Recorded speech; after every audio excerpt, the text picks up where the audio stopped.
Awalnya cuma minta uang. Sekali dikasih, mereka minta lagi sampai Rp500.000.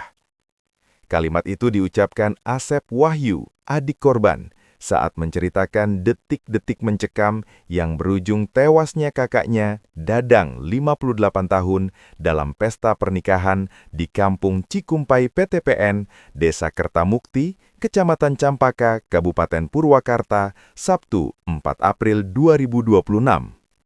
Menurut Asep, sekelompok pria yang diduga berjumlah sekitar 10 orang datang ke lokasi hajatan dan meminta uang kepada pihak keluarga. Pertama dikasih, terus minta lagi, katanya Rp500.000.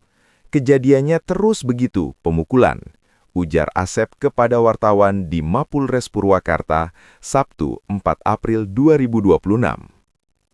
Ia mengaku jumlah warga berusaha memberikan pertolongan, sementara lainnya berlarian menyelamatkan diri dari situasi yang semakin tak terkendali.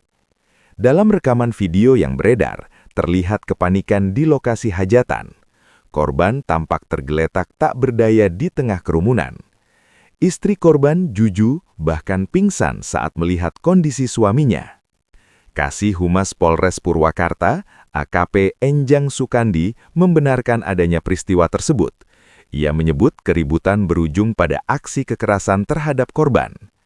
Diduga ada sekelompok orang membuat keributan di acara hajatan, yang kemudian berujung pada pemukulan hingga korban tidak sadarkan diri, ujar Enjang. Dari hasil olah tempat kejadian perkara, TKP, polisi menemukan belahan bambu yang diduga digunakan untuk menganiaya korban, terutama pada bagian kepala.